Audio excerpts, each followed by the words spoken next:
कलकत्ता में। कौन सा गीत था वो?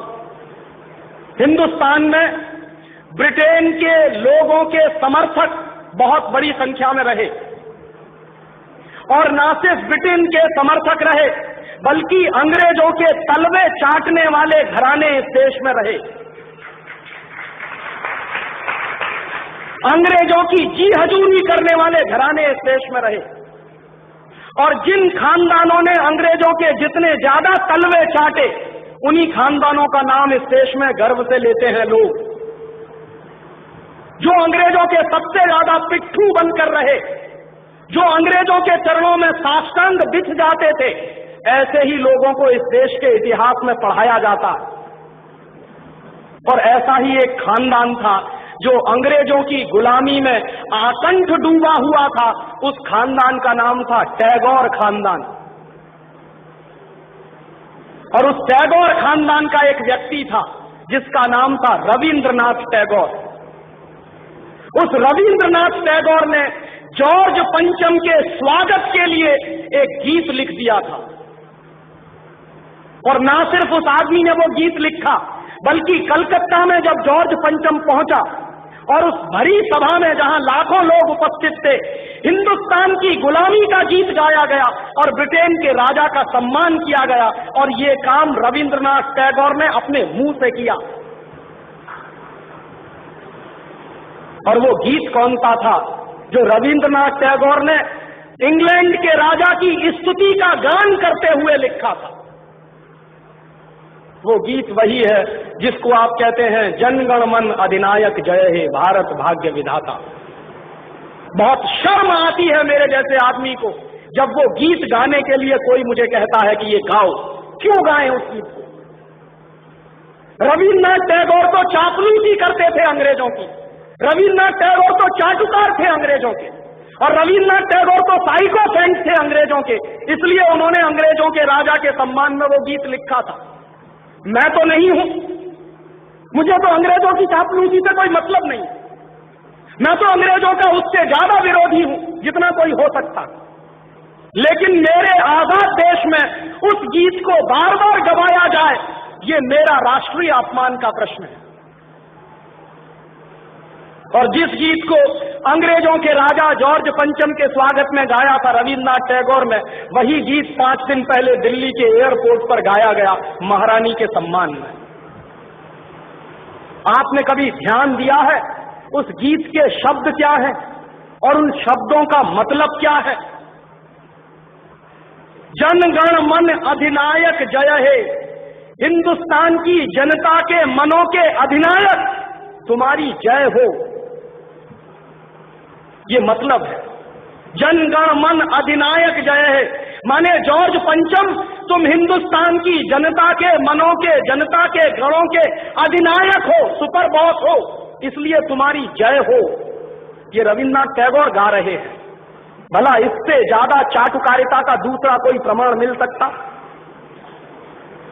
इससे ज्यादा साइकोफेंसी का दूसरा कोई प्रमाण आपको मिल सकता?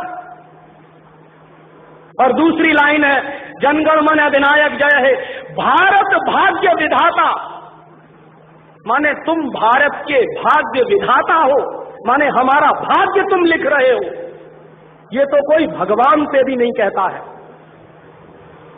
लेकिन रविन्द्रनाथ टैगोर ने तो हिंदुस्तान के साम्राज्यवादी राजा का प्रतीक जो जॉर्ज पंचम था, उसको भगवान से भी ऊपर रख दिया था कि तुम तो भारत के भाग्य विधाता हो।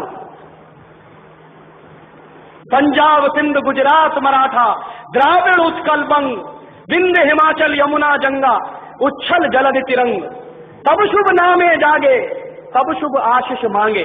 माने पंजाब सिंध गुजरात मराठा द्राविड़ उत्कल बंग, ये सारा हिंदुस्तानी इलाका तुम्हारे लिए आशीष मांग रहा है, तब शुभ आशीष मांगे, तुम्हारी भलाई की प्रार्थना कर रहा है। ये पूरा हिंदुस्तान जो अंग्रेजों की गुलामी में सिसक रहा था, उसको रविन्द्रनाथ टैगोर लिख रहे हैं कि ये सारा का सारा हिंदुस्तान तुम्हारे लिए आशीष मांग रहा है, तब शुभ आशीष मांगे। और वो सारी की सारी आशीष हम तुमको दे रहे हैं अपनी तरफ से। और अंत में जनगण मंगलदायक जय हे भारत भाग्य विधाता, वही भारत के भाग्य विधाता तुम्हारा मंगल हो, तुम्हारा कल्याण हो। माने जो हमको गुलाम बनाने के लिए आए हैं, उनकी चाटुकारिता में कोई आदमी कितना बिक सकता है, इसका ये निकृष्ट नमूना है। और अंत में वो कह रहे हैं कि जय हे जय हे जय हे, माने तुम्हारी ही जय है, तुम्हारी ही जय है, तुम्हारी ही जय है। ऐसा गुलामी का प्रतीक गीत ये गुलामी के दिनों में गाया गया एक ऐसे हिंदुस्तानी की तरफ से जिसको शायद आप बड़े श्रद्धा की नजर से देखते हैं।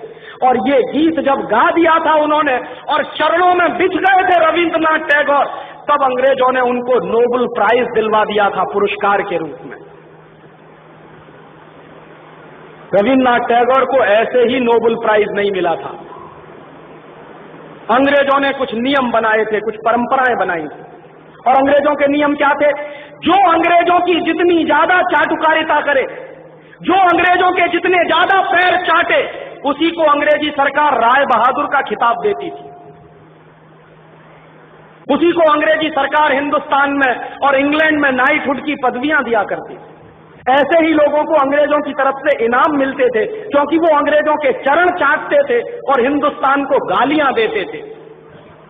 और ऐसे चरण चाटू लोग, आपने नाम सुना है, हिंदुस्तान के राजाओं के दरबार में कुछ चारण और भाट हुआ करते थे। वो चारण और भाट क्या करते थे? राजा चाहे जितना गंदा हो, चाहे जितना बदमाश हो, चाहे जितना लफंगा हो, लुच्चा हो, वो चारण और भाट हमेशा राजा की प्रशंसा ही करते थे। बदले में राजा उनको कुछ इनाम बांटता था। ऐसे चारण भाटों का खानदान है ये टैगोर खानदान, जिन्होंने ये गीत लिखा है। और मेरा अंदर से रोम रोम कांप जाता है जब कोई मुझे कहता है कि राजीव भाई जनगण मन गाइए। क्यों गाएं? हिंदुस्तान का गीत नहीं है जनगण मन अधिनायक जय। हिंदुस्तान का गीत तो वंदे मातरम रहा है।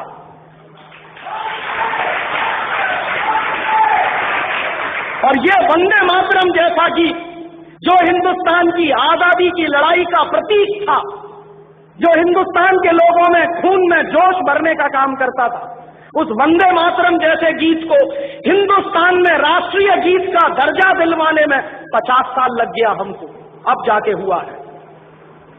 लेकिन जो गुलामी के जमाने का गीत था, जनगण मन अधिनायक जय है, वो आजादी के तुरंत बाद हिंदुस्तान के उन गुलाम लोगों ने, जो शरीर से आजाद होंगे लेकिन दिमाग से गुलाम होंगे, हिंदुस्तान का राष्ट्रीय गीत बनाया था उन्होंने। और आप में से बहुत कम लोग जानते होंगे कि कांग्रेस के 2 अधिवेशन हुए थे, जिन दोनों अधिवेशनों में यह फैसला हुआ था सर्वसम्मति से कि हिंदुस्तान की आजादी के बाद जनगण मन हमारा राष्ट्रीय गीत नहीं रहेगा। यह फैसला हुआ था कांग्रेस की समिति में। लेकिन उन्हीं कांग्रेस के लुच्चे नेताओं ने आजादी के बाद उसी को अपने देश का राष्ट्रीय गीत घोषित करवा दिया। इससे ज्यादा शर्म की दूसरी बात कोई हो नहीं सकती।